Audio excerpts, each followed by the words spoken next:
Salvador, c'était la première capitale du Brésil, donc c'était carrément un endroit très beau qui était en ruine, et les gens étaient aussi en ruine. Donc il y avait une matière, à faire un travail surtout sur le temps, sur les marques, sur la résistance des gens.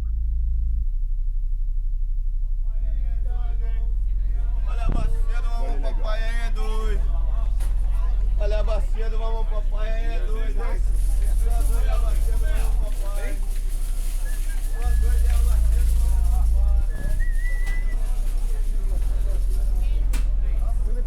Quand il arrive à Bahia, il voit le quartier du Pelourinho, le quartier du Petit Pilori, qui était donc cet instrument de torture qu'utilisaient les grands propriétaires terriens, les grandes plantations sucrières du Brésil colonial pour punir les esclaves. Et donc dans ce quartier qui est devenu lépreux, qui est devenu le quartier des prostituées et qui est à l'abandon, il trouve toutes les textures. Finalement, chez Miguel Río Branco, il y a toujours un intérêt pour la cicatrice, pour la blessure. Et donc je pense qu'il trouve dans ce quartier du Pelourinho ce caractère cicatriciel qui l'intéresse, comme une peau, ces bâtiments qui sont rongés par le salpêtre.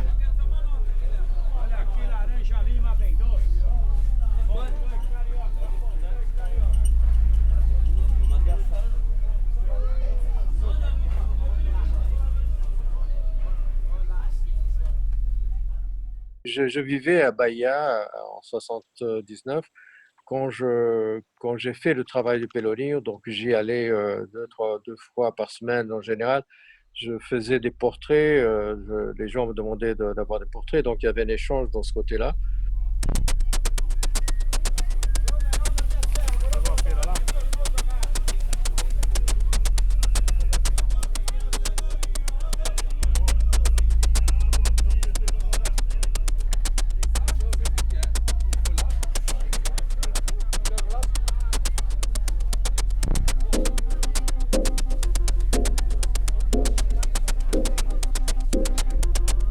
On a souvent parlé des qualités de coloriste de Miguel Río Branco, puisque c'est un des premiers en Amérique latine, un des tout premiers à employer la couleur.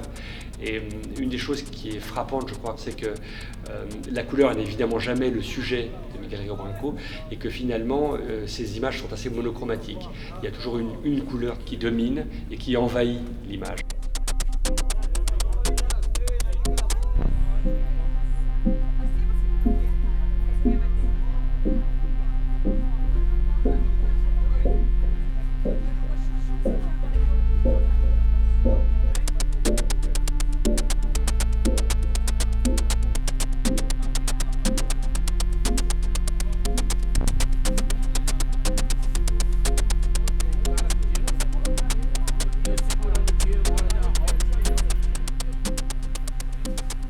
Miguel Río Branco s'immerge dans le nord-est, dans ce Brésil qu'il redécouvre ou qui découvre pour la première fois après avoir été si longtemps à l'étranger. Finalement, il se confond un peu avec ce Brésil.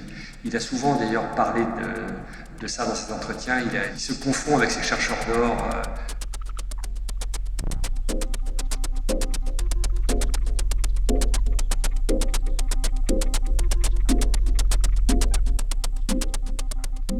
Je pense que Miguel Río Branco, au moyen de la couleur, mais pas exclusivement, puisque dans les images noir et blanc, on retrouve cette même capacité à déplacer un matériau pauvre à un matériau de rebut et à finalement le magnifier.